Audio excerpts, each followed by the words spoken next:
4 orang debt kolektor dikepung warga di Kecamatan Pugar, Jember, Jawa Timur. Warga geram karena motor milik seorang perempuan akan disita 4 orang debt kolektor di pinggir jalan. Beruntung para debt kolektor itu keburu meminta maaf kepada warga hingga aksi anarkis warga urung terjadi. Boleh diselesaikan dengan baik, ada tempatnya, apa di rumahnya, apa di jalur hukum. Begitu, jangan rampas seenaknya, apalagi yang dirampas itu ibu-ibu. Apa nggak takut? Untung nggak diteriakin maling. Kalau diteriakin maling gimana? Selanjutnya warga membawa debt kolektor bersama pemotor wanita ke Polsek Pugar untuk mendapatkan penyelesaian. Dari Jember, Jawa Timur, Bambang Sugiarto, iNews melaporkan.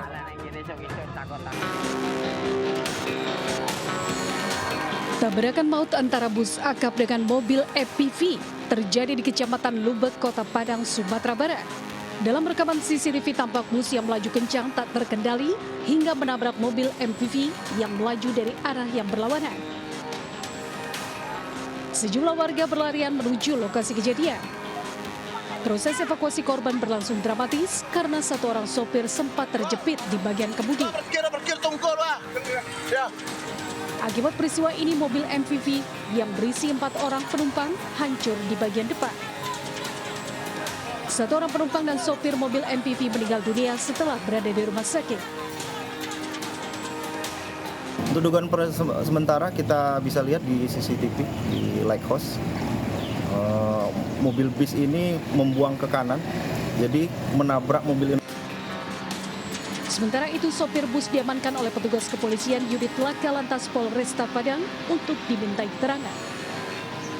Dari Padang, Sumatera Barat, Budi Sunandar, iNews melaporkan. Inilah rekaman video keberadaan monyet liar di atas genteng rumah warga di Jalan Wahidin Sudirohusodo, Kecamatan Purworejo, Kota Pasuruan, Jawa Timur. Kera jenis ekor panjang jinak yang keberadaannya di atas genteng turun masuk ke dalam rumah warga untuk mencari makanan. Diduga kuat, satwa ini lepas dari kandang pemiliknya. Meski belum diketahui penyerang warga, penduduk yang berada di lokasi kejadian mengaku resah dengan keberadaan satwa tersebut. Warga kemudian melaporkan kejadian ini kepada petugas BPBD Kota Pasuruan dan petugas damkar langsung turun ke lokasi untuk mencari keberadaan monyet liar. Masuknya itu lewat pagar itu Pak, turun manjat ke pohon itu, terus nyebrang, loncati pagar itu ke rumah dinas. Terus sorenya baru dia turun ke bawah, habis itu dia loncat lagi, nyebrang lagi ke rumah sebelah. Ada 2 sangkar, ya, itu juga berisi monyet 2 ekor, agak besar juga. Nah, mungkin dari kera yang biasa kabur ini, yang meresahkan warga ini. Warga berharap agar pihak terkait dapat mencari solusi permanen untuk mengatasi masalah monyet liar ini. Dari Pasuruan, Jawa Timur, Jaka Samudra, iNews melaporkan. Pemirsa, seorang selebgram cantik berinisial SA diringkus petugas reserse narkoba Polsek Metro Gambir di sebuah kamar apartemen mewah di kawasan Rasuna Said, Jakarta Selatan.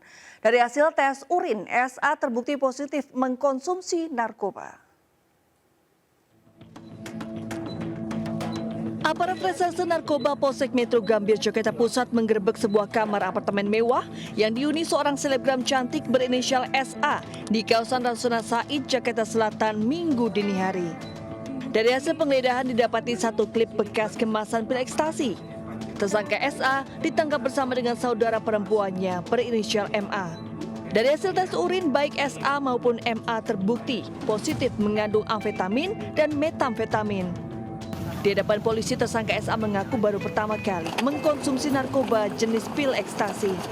Dirinya juga membantah nekat mengkonsumsi barang haram karena frustasi, mengingat baru saja gagal dalam pemilihan anggota legislatif 2024 kemarin. Salah karena uang habis, kenapa berapa banyak yang habis, Pak? Kasihan dia. Nyesel nggak sih, Mbak? Tangkap gini, Mbak?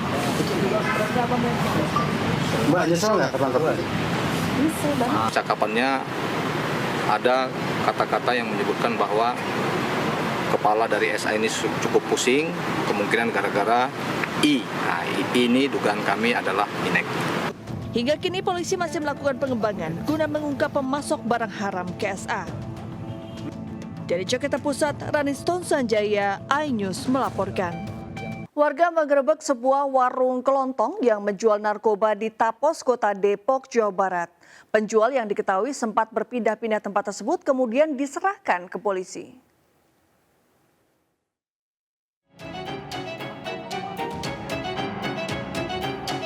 Penggerebekan oleh warga anggota Karang Taruna ini berawal dari kecurigaan terhadap warung kelontong yang kerap didatangi anak di bawah umur serta pengamen sebagai pembelinya.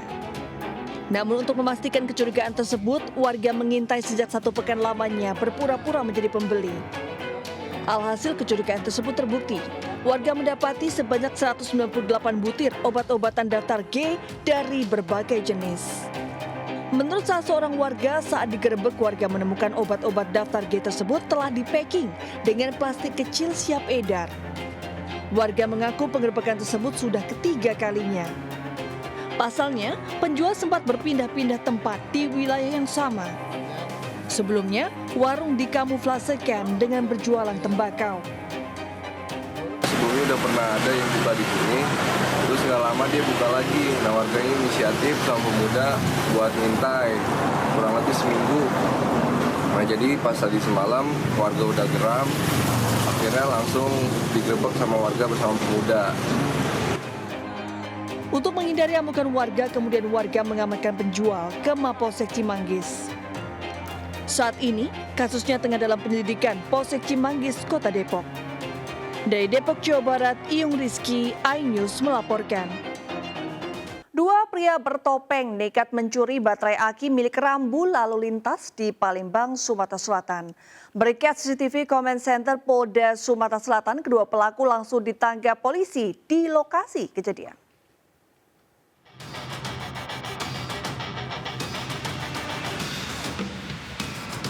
Dari rekaman CCTV terlihat dua pelaku merusak teralis dan pintu gardu listrik, mencuri baterai aki rambu lalu lintas untuk lampu merah di Kecamatan Ilir Timur 3 Palembang. Petugas di lapangan yang mendapatkan laporan langsung melakukan penangkapan di lokasi. Selain kedua pelaku, polisi mengamankan barang bukti baterai aki yang dicuri serta peralatan untuk mencuri berupa kapak, tang, dan linggis. Pelaku mengaku ada beberapa baterai yang dicuri dan baterai tersebut dijual ke pengepul barang bekas keliling dengan harga satu baterai mendapatkan uang Rp150.000.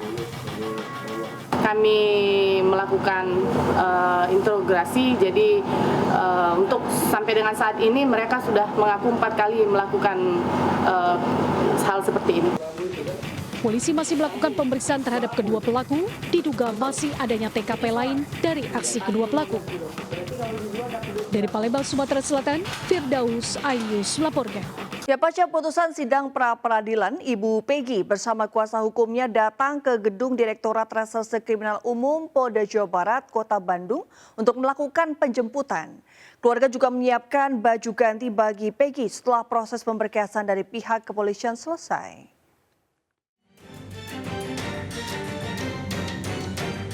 Pasca sidang pra-peradilan, Ibu Peggy Kartini bersama kuasa hukum mendatangi gedung Dirkrimum Polda Jawa Barat, Kota Bandung. Kedatangan Ibunda Peggy ke Mapolda Jawa Barat bertujuan untuk melakukan penjemputan terhadap Peggy Setiawan. Peggy sendiri akan dibebaskan usai putusan sidang pra-peradilan. Ibunda Peggy juga telah menyiapkan baju ganti bagi anaknya jika nanti proses pemberkasan terhadap Peggy selesai. Untuk menaikkan penyelidikan ke penyidikan gelar perkara, penyidikan ke tersangka gelar perkara kan, begitu juga penghentian penyidikan itu dilakukan gelar perkara, mungkin SOP-nya ya kita hormati, kami hormati, kemudian mengeluarkan tahanan ya, selain menghentikan penyidikan kan untuk mengeluarkan penahanan Peggy Setiawan itu juga dilakukan gelar perkara. Sementara Polda Jawa Barat akan mematuhi putusan pra-peradilan yang membebaskan Peggy Setiawan, yakni dengan menjalankan seluruh isi putusan yang diketok Hakim Tunggal Eman Sulaiman.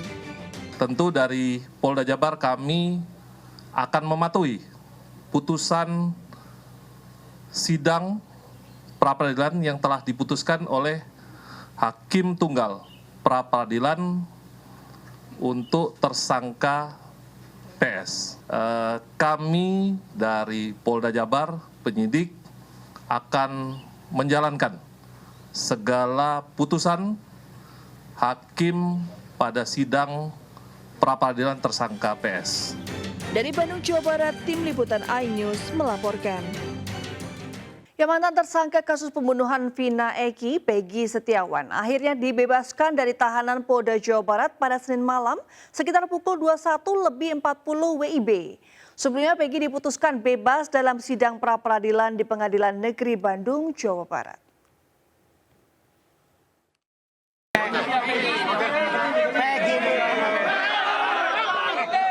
Assalamualaikum warahmatullahi wabarakatuh. Ya.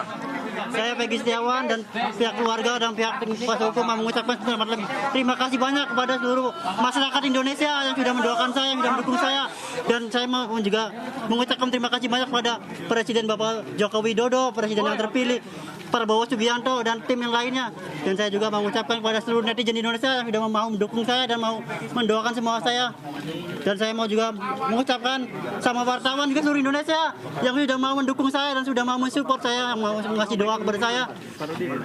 Dan saya juga mau mengucapkan kepada seluruh tim kuasa hukum saya yang selama ini sudah mendukung saya, sudah membela saya dan sudah belok mati-matian buat saya. Saya mengucapkan terima kasih banyak pada kalian semua.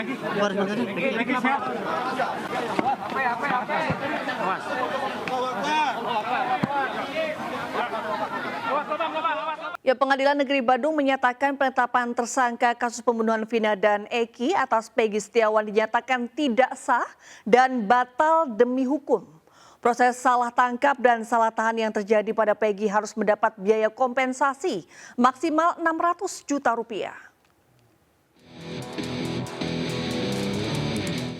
Pengadilan Negeri Bandung menyatakan penetapan tersangka kasus pembunuhan Vina dan Eki atas nama Peggy Setiawan dinyatakan tidak sah dan batal demi hukum. Hakim menyatakan tidak sepakat dengan penetapan dan penahanan Peggy Setiawan sebagai tersangka hanya berdasarkan dua bukti permulaan lantaran tidak adanya pemeriksaan terhadap Peggy. Ketua Umum Masyarakat Hukum Pidana dan Kriminologi, Yeti Garnasi menilai proses salah tangkap dan salah tahan yang terjadi pada Peggy, pihak kepolisian harus bertanggung jawab untuk membayar biaya kompensasi maksimal Rp600 juta. Kompensasi tersebut sesuai dengan PP nomor 92 tahun 2015 tentang ganti rugi salah tangkap yang dikeluarkan oleh Presiden Joko Widodo. Selain itu, hak kemerdekaan Peggy juga dinilai dirampas sehingga proses penahanannya tidak benar sehingga menyebabkan penurunan kepercayaan masyarakat terhadap aparat penegak hukum. Kompensasinya bisa dari negara, ya, dari negara dalam hal ini kepolisian kan negara, kejaksaan juga negara, ya. Itu seperti itu. Belum lagi nanti kan tadi sampaikan bahwa ganti rugi itu kan bisa material dan juga bisa sejumlah imaterial. Di beberapa negara sudah diatur itu ya, negara-negara maju, Amerika dan sebagainya, bisa dilakukan secara formal, bisa juga dilakukan secara kekeluargaan. Jumlahnya ya bisa besar harusnya supaya penegak hukum ke depannya lebih hati-hati lagi. Yenti juga menilai hukum tak hanya berdasarkan undang-undang, tapi turut mengedepankan logika sehingga penegakan hukum sesuai rasa keadilan dan tidak adanya rekayasa. Dari Jakarta, Rian Rahman, Oki Mahendra, iNews melaporkan. Sementara mantan terpidana kasus pembunuhan Vina dan Eki, Saka Tatal, mengajukan peninjauan kembali ke Pengadilan Negeri Cirebon, Jawa Barat. Sementara itu dengan bebasnya Peggy Setiawan, kuasa hukum Saka Tatal kian yakin pengajuan PK itu akan dikabulkan.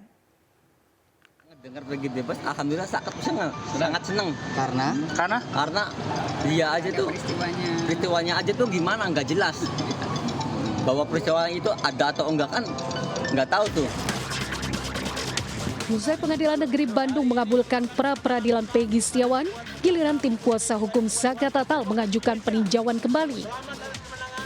Tim kuasa hukum Saka menyerahkan berkas peninjauan kembali ke Mahkamah Agung melalui Panitera Pengadilan Negeri Cirebon, Jawa Barat. Mereka juga membawa novum atau bukti baru yang menunjukkan Saka tidak bersalah dalam kasus pembunuhan Vina dan Eki 2016 silam. Tim kuasa hukum Saka menyebut putusan pra-peradilan Peggy membawa angin segar, sehingga membuat yakin permohonan peninjauan kembali ini akan dikabulkan. Dan masih ada satu novum lagi yang masih kita tunggu, lagi ditunggu waktunya, lagi ditunggu. Ini seru ya kan, ini seru. Bahwa ada kan beberapa kejadian, ini nanti seru. Kita lagi di print dulu, kita lagi tunggu itu. Novum. Hasil profit sendiri apa bisa dijadikan novum? Ya, nanti kita akan dijadikan novum. Nanti kita minta keterangan. Sebelumnya dalam kasus Vina Cirebon, 8 pelaku telah divonis di Pengadilan Negeri Cirebon. 7 diantaranya dipenjara seumur hidup, sementara satu lain, yakni Saka Tatal, divonis 8 tahun penjara lantaran masih di bawah umur. Dari Cirebon, Jawa Barat, Miftahudin, iNews melaporkan.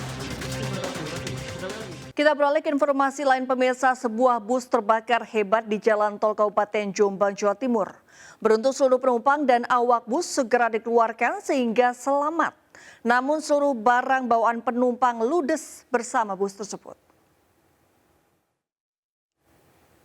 Kebakaran hebat dialami oleh sebuah bus di ruas Jalan Tol KM 685, wilayah Kecamatan Tembelang, Kabupaten Jombang, Jawa Timur. Sejumlah petugas damkar yang berada di lokasi kejadian berusaha melakukan pemadaman. Namun karena besarnya kobaran api membuat seluruh bagian bus ludes total. Bahkan seluruh barang bawaan penumpang yang berada di dalam bagasi juga ludes. Beruntung sebelum api membesar, 32 penumpang berhasil keluar dari bus sehingga selamat. Peristiwa ini terjadi diduga akibat adanya korsleting arus listrik dari bagian mesin bus.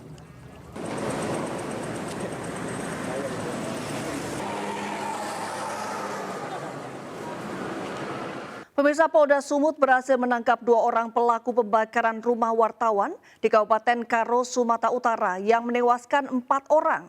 Polisi juga masih menyelidiki motif pembakaran dan siapa saja yang terlibat dalam kasus ini.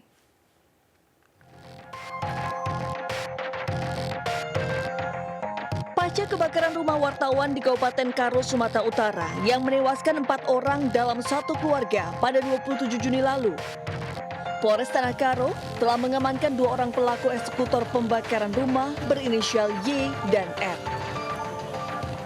Kapolda Sumut Komjen Pol Agus Setia mengungkapkan bahwa peristiwa ini murni pembakaran yang disengaja setelah mengamankan barang bukti botol bekas minyak pertalite dan solar yang tak jauh dari lokasi kebakaran. Namun motif para pelaku belum bisa diungkap karena masih dilakukan pendalaman. Fakta inilah yang kemudian kami simpulkan bahwa ini adalah kejahatan dan kita terus menguatkan pembuktian kita terkait dengan kasus ini. Hari ini kami tangkap para eksekutornya dan sedang bekerja kita untuk menentukan siapa orang-orang yang kemudian terlibat selain para eksekutor ini. Polisi juga masih menyelidiki siapa saja yang terlibat dalam kasus pembakaran rumah wartawan. Dari Kabupaten Karo, Sumatera Utara, Eka Hetiansyah, iNews melaporkan. Evakuasi korban bencana longsor tambang ilegal di Kabupaten Bone Bolango, Gorontalo masih terus berlangsung. Tim SAR merilis jumlah korban hingga Senin malam mencapai 79 orang dan 10 orang diantaranya meninggal dunia.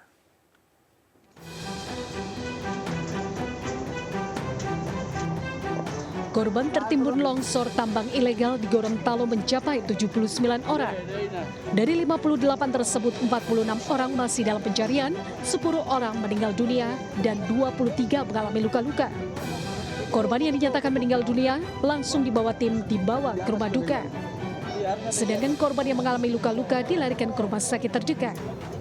Pencarian korban hilang masih terus dilakukan, namun tim gabungan mengalami kesulitan untuk melakukan evakuasi karena cuaca di lokasi kejadian terus diguyur hujan. Karena cuaca masih tidak mendukung, yaitu curah hujan dari tadi pagi masih hujan, dan tadi sekitar jam 2 juga saya konfirmasi di atas dengan anggota, situasinya masih hujan. Untuk kelihatan bertambah korban masih memungkinkan karena ada sampai sore ini dari pihak keluarga yang melapor masih datang ke posko induk ini untuk melaporkan keluarganya yang hilang. Saat ini tim evakuasi juga sedang menunggu bantuan alat berat untuk mempermudah proses evakuasi. Dari Kabupaten Boni Balango, Gorontalo, Faradila Alim, iNews melaporkan. Pemirsa, 2 buah rumah warga di Dusun Betung Sari, Desa Ampar Bedang, Kecamatan Binjai Hulu, Kabupaten Sintang, ludes terbakar. Akibat peristiwa ini, seorang pria berusia 67 tahun tewas terpanggang. Sementara sebuah rumah mewah berlantai 3 di Kota Makassar, Sulawesi Selatan terbakar hebat. Proses pemadaman sempat terhambat lantaran tebalnya asap yang menyengat dan kurangnya ventilasi udara di dalam rumah.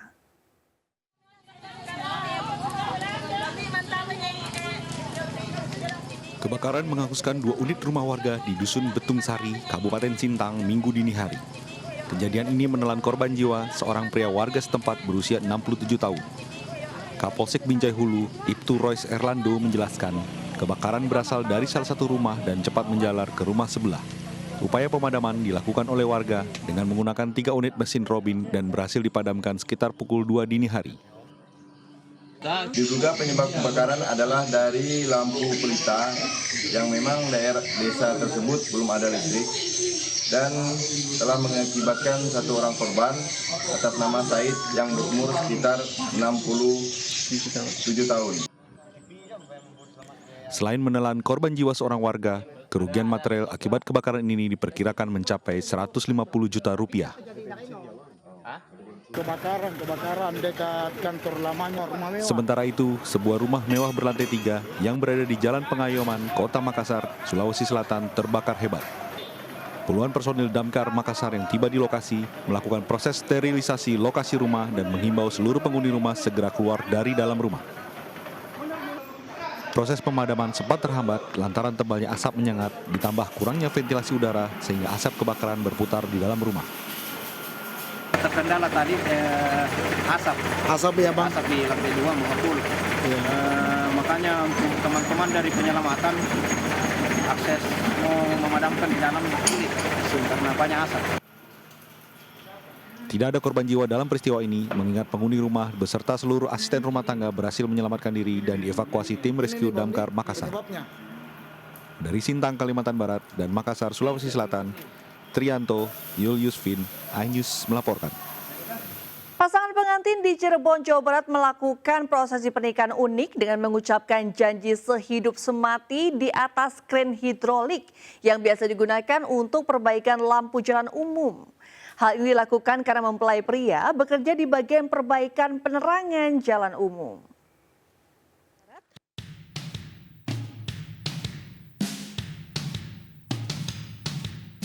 Prosesi pernikahan yang digelar pasangan kedua mempelai Amiruddin dan Leni, warga Senang Sumber, Kabupaten Cirebon, Jawa Barat, boleh dibilang lain daripada pernikahan biasanya.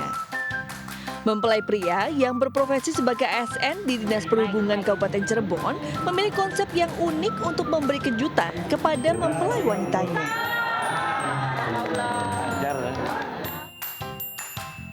Lantaran mempelai pria sehari-hari bekerja di bagian perbaikan penerangan jalan umum, ia mempersunting wanita pujaannya dengan menaiki kren hidrolik yang biasa digunakan untuk perbaikan lampu jalan umum.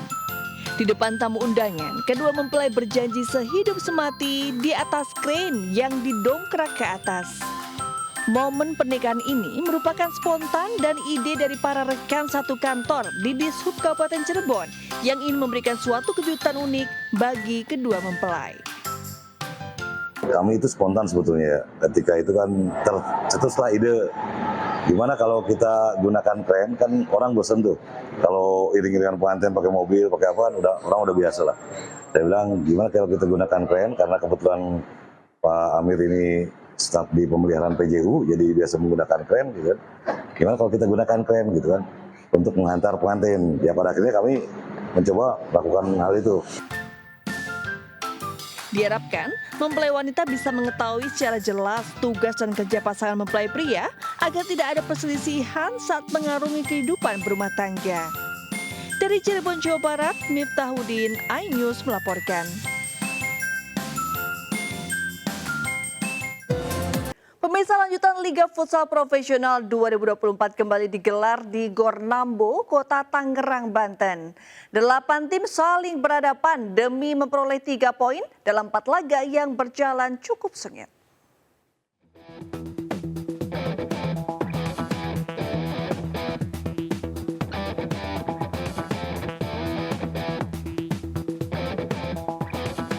Bintang Timur Surabaya melawan Pendekar United tampil pada laga perdana lanjutan Liga Futsal Profesional 2024 di Gor Nambo, Kota Tangerang, Banten. Pada laga ini Pendekar United sangat kesulitan meladeni permainan tim pemuncak klasemen BTS FC dan harus menyerah dengan skor 3-1. Ada 8 tim, jadi ada 4 pertandingan. Tadi sudah terselenggara pertandingan pertama antara BTS dan Pendekar. Yang kedua nanti ada Halus selaku tuan rumah melawan Moncong Bulo dari Sulawesi. Pada laga kedua Halus FC berhasil mengukir kemenangan atas lawannya Moncong Bulo FC. Meski digempur habis Moncong Bulo, namun Halus FC bertahan sangat rapih dan mampu mencuri 2 gol melalui skema serangan balik. Pada laga ketiga Black Steel FC melawan tim juru kunci Giga FC.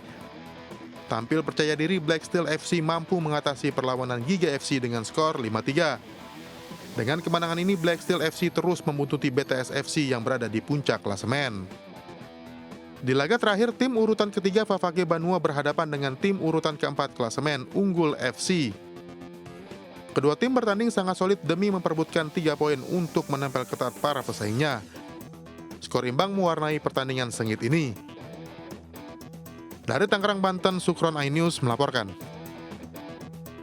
Ya, gelaran Prambanan Jazz Festival 2024 yang berlangsung di Kompleks Candi Prambanan Yogyakarta berlangsung meriah meski sempat diwarnai guyuran hujan. Penampilan berbagai musisi jazz tanah air seperti Jikustik dan Nadine Amiza dan juga grup vokal JKT48 mampu menghipnotis puluhan ribu penonton.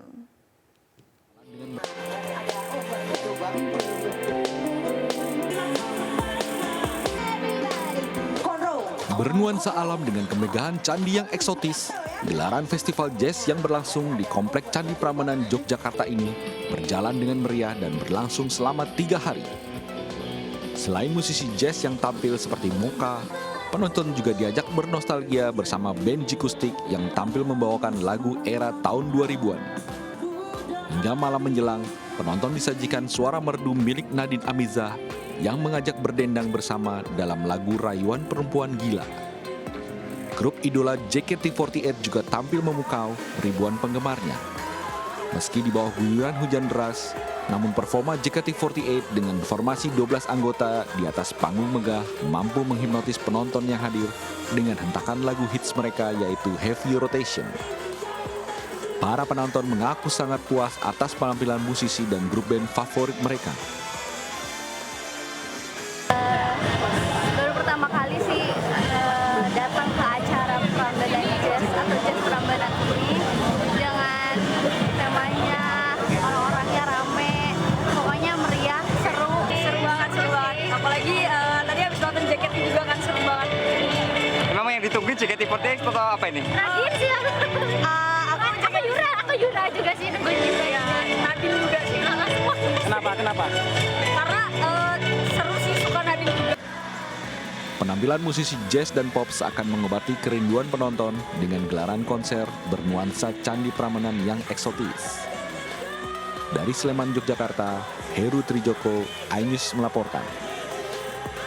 Berwisata memacu adrenalin dengan mengarungi jeram sungai di lereng Gunung Semeru sepanjang 4 km.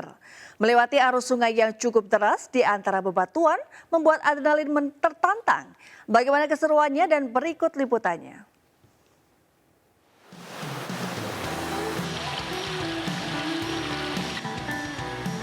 Melewati jeram dengan arus sungai yang cukup deras di antara bebatuan. Inilah keseruan berwisata di Mahameru Rafting yang berada di Desa Senduro, Kabupaten Lumajang, Jawa Timur. Pecinta wisata adrenalin wajib mencoba keseruan menyusuri sungai sepanjang 4 km yang bisa ditempuh dalam waktu kurang lebih 2 jam. Dengan tingkat kesulitan jeram yang variatif, mulai dari arus landai hingga jeram yang cukup ekstrim, tak jarang pengunjung harus bersusah payah untuk melewati jeram di antara bebatuan sungai. Pastinya membuat adrenalin pengunjung tertantang.